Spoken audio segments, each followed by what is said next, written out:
Oh. Saan yan mga kababayan? UP Diliman. Oh, di ba? Oh, tingnan niyo yung mga flags diyan. Tignan niyo yan. Oh. Oh, anong tawag niyo diyan? Pakinggan natin. If Representative Rosas, ayan ha, truly wishes to dismantle a so-called tool for widespread abuse, suppression, and violence of human rights, she must first acknowledge and denounce the CPP and PNDF's exploitation. So ito mga kaguluhan sa ating bansa mga kababayan, ito posible ito yung magiging rason mga kababayan kung saan mapipilitan si PBBM na mag-declare ng martial law. Katulad nga ng nangyari sa kanyang ama mga kababayan na declare ng martial law kasi dumadami na ang kalaban ng gobyerno. Okay, magandang araw po sa inyong lahat and welcome po ulit dito sa ating Tabunan PH channel mga kababayan. And nandito naman po tayo para sa ating panibagong reaction video ngayon mga kababayan at ito pag-usapan natin. Kasi nga itong administrasyon ni President Bongbong Marcos mga kababayan, nakikita natin na delikado. Mukhang pababagsak na ano ba yan? Mukhang babagsak na ito mga kababayan. Kung hindi ito matugunan ng mabuti ni PBBM mga kababayan, baka magiging katulad ito ng administrasyon ng kanyang ama mga kababayan. Okay, kung natatandaan niyo, balikan natin yung history mga kababayan, mag-comment kayo diyan. Ano ang mga rason kung bakit nag-declare ng martial law si PBBM mga kababayan? Okay? Mag-comment kayo diyan kung ano sa tingin niyo. Kasi mga kababayan, kung balikan ninyo, ito napapansin ko sa history na mga tinuturo sa eskwelahan, hindi talaga dinidiscuss kung bakit nag-declare ng martial law si Marcos Sr. mga kababayan. Unfortunately, pero kung magre-research kayo mga kababayan, isa sa mga rason kung bakit nag-declare ng martial law si PBBM, hindi pala si PBBM, si Marcos Sr. mga kababayan, ay ang pagdami ng mga kalaban ng gobyerno ay yan yung mga NPA mga kababayan. Okay? Yan yung mga NPA. Bakit? Nanggugulo yan sila. At umabot na sa time na kung saan para makontrol ni Marcos Sr. itong mga grupong to, kailangan niya mag-declare ng martial law mga kababayan. Okay? So search nyo lang. Mag-research lang kayo patungkol sa history. Huwag kayong mag-spoon feed ng galing sa inyong guro mga kababayan. Okay? At eto, bakit nasabi natin na magiging Marcos Sr. ang kahihinat na ng administrasyon ni PBBM mga kababayan kung sakaling hindi niya ito matugunan ng mabuti itong mga isyung nangyayari dito mga kababayan. Tignan ninyo anong nangyayari ngayon sa bansa natin mga kababayan. Tingnan ninyo. Makinig kayo sa mga balita. Okay, sa mga balita mga kababayan. Tignan ninyo yung mga balita. Droga bumabalik. Nagkakagulo. Pangalawa, divided tayo. Diba? Dumadami na ring bumabalik na yung mga kalaban ng gobyerno. Okay, ito. May video tayo na ipapakita dito mga kababayan. Kung saan, bakit nasabi natin, sana yan? Bakit nasabi natin na mukhang mapupunta itong administrasyon ni PBBM mga kababayan doon sa katulad na nangyari ng kanyang ama mga kababayan. Ito ha. Nasaan na yun? Teka lang.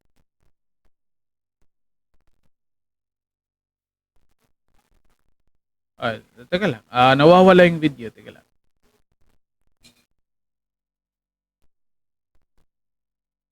Okay mga kababayan, ayan ha.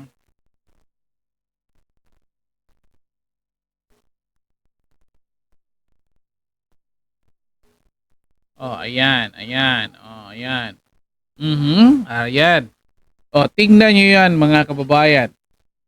Yan po yung celebration ng 80th birthday ni PRRD mga kababayan. Tingnan nyo yan.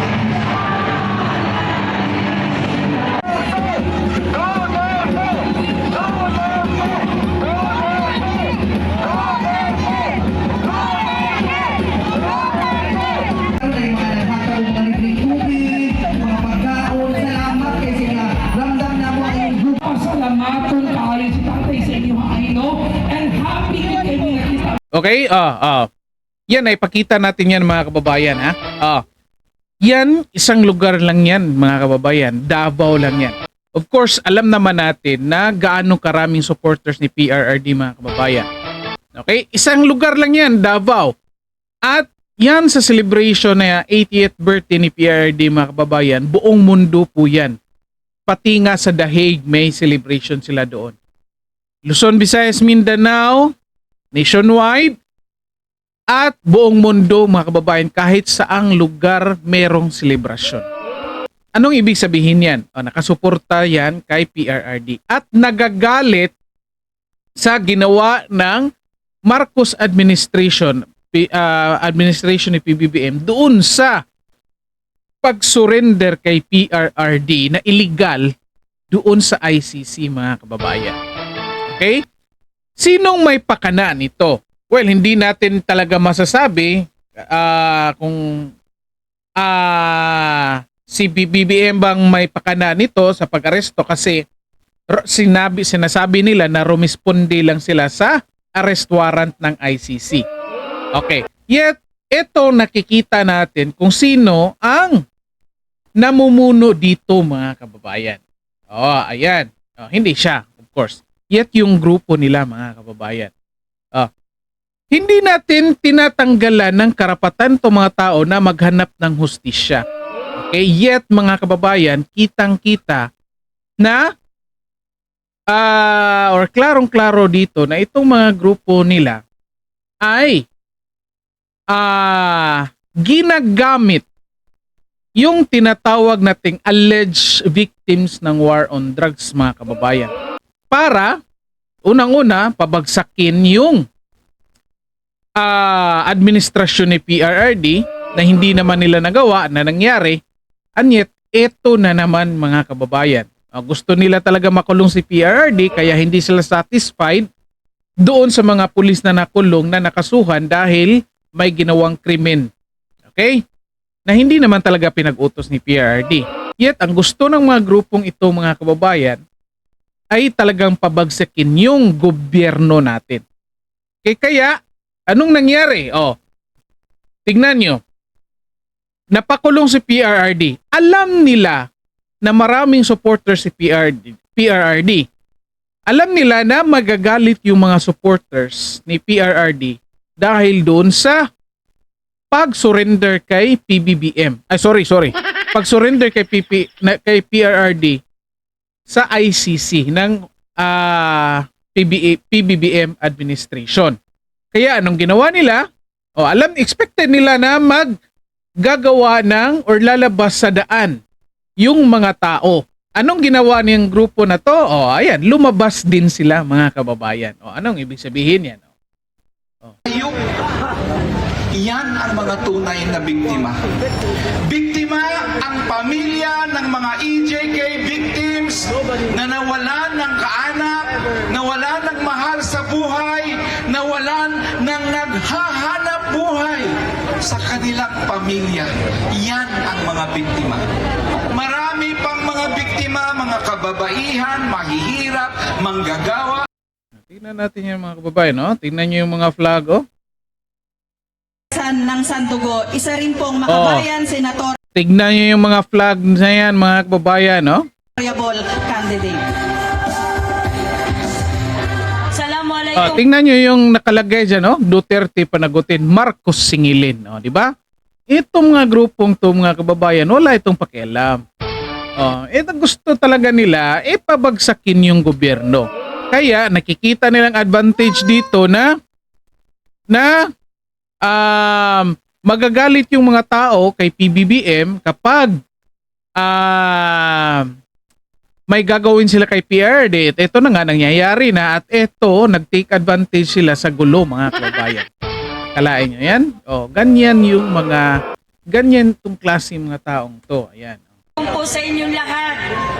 Alam ko po ang pagsasama-sama natin dito ay ang pagbigkis ng mga pamilya na biktima at ang mga kasamahan po natin ng mga aktivista na Tinatawag lang mga aktivista. Nako! Oh. Kilala naman natin yung mga tao na yan, mga kababayan. O, ayan, tingnan pa. Sino pa nandyan? Ay hinding-hindi malilimutan ng sambayanan ng rehiyon ng Timog Katagalugan. Kabaligtaran sa kaarawan ni Duterte ngayon ay paniningil at pagpapanagot ng sambayanang Pilipino at ng rehiyon ng Timog Katagalugan. Oh, di ba? Oh. Kalahin nyo yan sa, tingin nyo yan, biktima ng war on drugs yan. Oh, ayan na yan pa. Oh, ayan. Oh, tingnan nyo yung logo mga kababayan.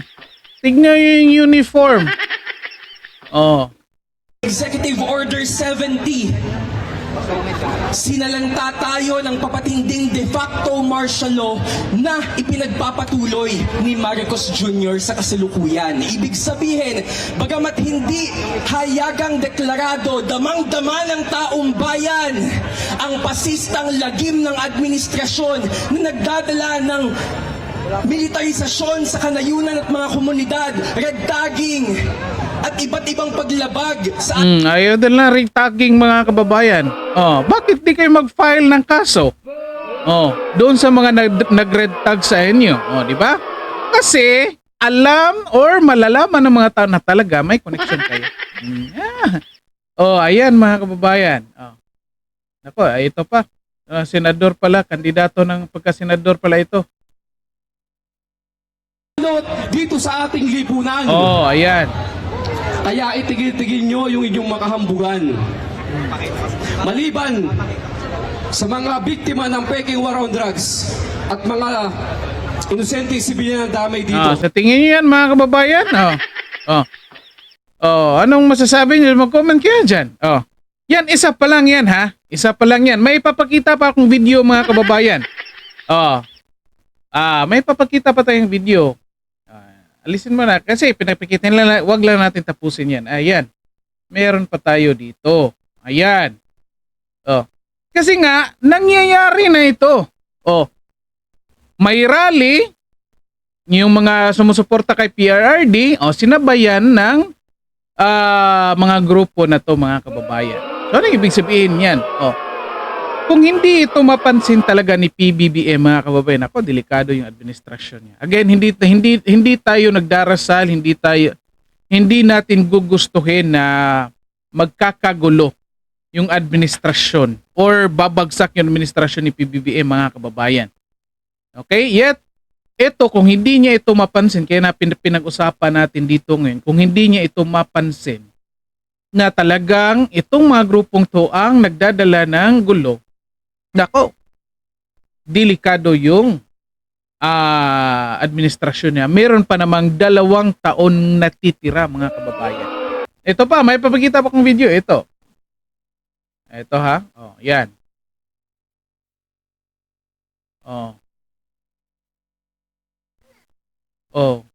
Teka lang, hindi nagpi-play. Yan. Yan. Ito na lang.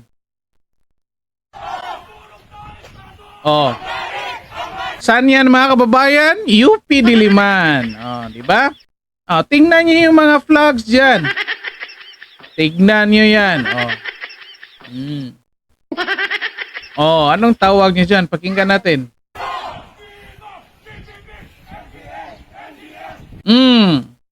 CPP, NPA, NDF. Anong tawag niyo diyan? Ano bang clamor nila? Hindi natin alam. Gusto lang lamang gulo. Press freedom daw. Bakit? Ano bang problema sa press freedom?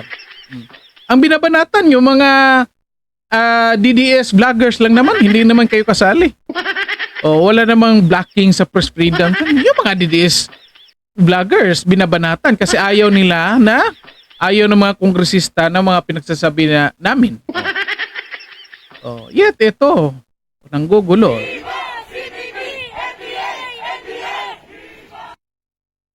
Di ba? May isa pa tayo. Iwan ko lang kung magpi-play ba. Ayan. Saan ito? Cavite State University ito, mga kababayan, ha? Cavite State University. I think 2 days ago ito, mga kababayan. Tingnan ninyo. Makibaka daw, huwag matakot.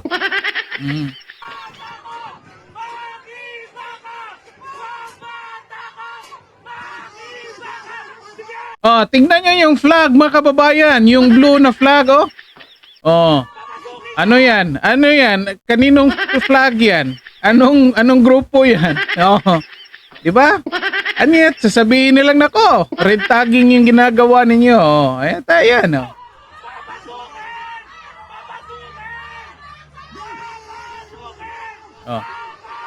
Yan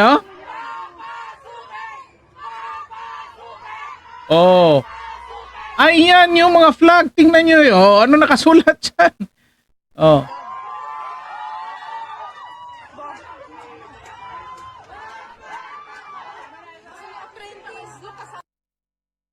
Stop lang muna natin. May papakita pa tayo panghuli, mga kababayan. Okay? Natatakot sila kasi daw ni-red tag sila, mga kababayan. Ito pa. Ito, statement. Ito ng NTF-ELCAC, mga kababayan, ha? Baka sasabihin na naman na, nagre-red tag tayo. Ito galing ito sa NTF-ELCAC. Anong sabi dito? Basahin ko na lang kung hindi nyo makita, ha. Ako na lang babasa. NTF-ELCAC stands by the truth and supports those who expose the ties that bind makabayan. Affiliated groups. Including Representative Rosas party list. Ano bang party list ni Rosas, mga kababayan? Gabriela. To the violence of the CPP and PANDF. The forces responsible for decades of bloodshed and suffering in our country are now in free fall to oblivion, and the likes of Representative Rosas is trying to desperately to defy gravity. Kalain nyo yan? Kasi mga kababayan, nako, ito talagang dahilan kung bakit gusto nila alisin yung NTF-ELCAC, mga kababayan. Kung hindi man nila maalis itong NTF-ELCAC, hindi man lang ito ma-abolish, hindi nila bibigyan ng pondo. Yan, kung ito pa, meron pa. Panghuli mga kababayan, bago natin discuss. Stay tuned kayo hanggang sa huli, ha? Kasi discuss natin to, mga kababayan, itong ibang detalye, mga kababayan, yung analysis natin dito. Okay, ito pa. If Representative Rosas, ayan, ha, truly wishes to dismantle a so-called tool for widespread abuse, suppression, and violence of human rights, she must first acknowledge and denounce the CPP and PNDF's exploitation of indigenous communities, farmers, workers, youth, and children, many of whom have been groomed and recruited into their armed rebellion. In ignoring this truth, Representative Rosas is shielding the real perpetrators of violence and oppression. Diba? Ang bigat ng statement na yan, mga kababayan. And yet, nako, ayaw pa rin nila. Ginagamit kasi, mga kababayan, mga matatalino naman to, mga scholars ng bayan to, mga kababayan. Matatalino to, kaya magaling magmaniobra ito ng mga issue para magkagulo, the same time sinasabayan nila, mga kababayan. So ito, discuss natin, maiksi lang, pambilisan lang, mga kababayan. Bakit nasabi natin na itong PBBM administration, mga kababayan, ay magiging or patungo na rin doon sa nangyari sa ama ni PBBM or ni kay Marcos Sr., mga kababayan. Ito, Number one, continuous demonstration of support sa mga Duterte supporters, mga kababayan. Every weekend yan. May mga unity rides, may mga gatherings, may mga prayer rallies. At eto legit yan, mga kababayan. Sorry, mali tuloy. Legit na organization, legit na demonstrations yan. Bakit? Hindi naman yan pre-formed groups, mga kababayan. Nag-a-announce lang yan sa social media na merong ganito, open for all at kung sino lang yung dadalo. And good thing, mga kababayan, yung mga dadalo ay legit talaga. Yung iba nga walang dalang placards, yung iba dala talaga kandila lang, nagdadasal talaga. Makikita mo talaga pumunta kayo diyan. Legit talaga. Okay? At ito pa, pangalawa, galit yung mga tao dito sa administrasyon, mga kababayan. Bakit? Kasi pina-impeach nila si Sara Duterte na walang basis. Okay, sabihin nila, yung mga confidential funds, nako. Alam na intindihan ng mga tao kung anong ibig sabihin yan, mga kababayan, sa ginagawa nila. At eto na ha, ito mga supporters ng mga Duterte, nagagalit na, mga kababayan. Dahil sinurrender si PRRD at the same time pina-impeach si Sara Duterte. Kasi nakikita ng mga Duterte supporters, mga kababayan, na itong dalawang taong to ang tunay na may malasakit sa bansa natin. Okay? At kaya pinababagsak ng mga kalaban kasi nasisira yung mga plano ng mga kalaban. Yan yung klaro. Okay? At ito pa. Hindi lang ang mga supporters ng mga Duterte. Of course, yan, pinakita ko. Nagrarally din, nagdemonstration din yung mga tinatawag nilang alleged victims ng war on drugs, mga kababayan. Nako. At ito pa. Sinong nasa likod niyan? Sinong namumuno? Of course, yung mga makakaliwang grupo, mga kababayan. Klaro naman, sinong nagsasalita yun? Hindi naman yun mga pamilya ng mga biktima. Yung mga nagsasalita sa stage, hindi naman yun. Kilala naman natin yung sinong mga taong yun. Tingnan nyo yung mga flag yan. Ang tunay na nangyayari, mga kababayan, ito. Yung mga tinatawag na alleged victims, ginagamit lang ng mga taong to para sa kanilang mga self-interest, mga kababayan. Itong mga kinukuha nila, itong mga, of course, nangangailangan to ng pera na poorest of the poor ito, nako, baka may iprinamis ito, mga kababayan. At ito na nga, nung sa press briefing ng mga abogado ng mga alleged victims, sinasabi nga nila na hihingi sila ng kabayaran, mga kababayan. At ayun, lumabas na nga. Yan yung klaro. Okay? At ito pa, aside dyan, mga kababayan, mayroon din yung mga makakaliwa talaga, yung talagang klarong-klaro. Yun, pinakita ko, mga kababayan, kahit estudyante, meron din silang kanilang ibang agenda. Diba? Akala nyo, isipin nyo yan. Kung hindi ito mapapansin ni PBBM, ang mga ganitong mga nangyari, akalain mo, sabihin nating 3 grupo ang nandyan sa daan. Mga Duterte supporters ni Sara. Yung alleged victims ng war on drugs. At the same time, iba din yung, of course, yung nasa likod ng alleged victims ay yung mga leftists. Pero meron din silang ibang agenda, meron din silang kanilang ibang ginagawa, mga kababayan. Diba? 3 na yan. At ito pa, lalong lumalawak yung infiltration na nangyayari sa paaralan, mga kababayan. Lalong dumadami yan. Pinapakita ko sa inyo, yung sa UP Diliman at sa Cavite na State University. Meron din nangyari sa Cebu nung nakaraang linggo, mga kababayan, na kung saan nag-walk out yung mga estudyante galing sa iba't ibang paaralan. Tingnan nyo, ginawa ba yan ng mga Duterte supporters? Hindi naman. Kasi yung mga Duterte supporters, ano lang sila, nasa Facebook lang. lantaran yung plano. Yet, ito mga ganito, hindi mo malalaman kung anong plano nila. Yet, malalaman mo kung na talaga planado kasi kung nangyari na. Katulad ng walkout. Kalain nyo ba naman, sabay-sabay nag-walkout galing sa iba't ibang eskwelahan? Di ba? At ito pa, merong USEC mga kababayan na pinisinusildohan na galing sa pera ng taong bayan, yet ginagalit yung mga Duterte supporters.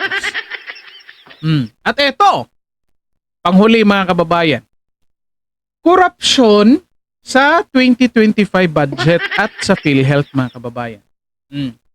Yan. Lalong nagagalit yung mga tao dahil dyan. What if maglabas na ng resulta yung Supreme Court at papabor doon sa PhilHealth? So ano lang iisipin ng mga tao? So itong mga kaguluhan sa ating bansa mga kababayan, posible ito yung magiging rason mga kababayan kung saan mapipilitan si PBBM na mag-declare ng martial law. Katulad nga ng nangyari sa kanyang ama mga kababayan na declare ng martial law kasi dumadami na ang kalaban ng gobyerno. At alam naman natin kung anong nangyari sa kanyang ama mga kababayan. At eto na nga, tama yung sinasabi ni PRRD dito na kung saan papunta tayo doon na katulad ng kanyang ama. Okay? So mag-comment kayo dyan kung anong sa tingin nyo dito mga kababayan. And then paki-share and like ng videos natin and then paki-subscribe na rin po sa ating channel. Okay, maraming salamat sa lahat at magandang araw sa inyo.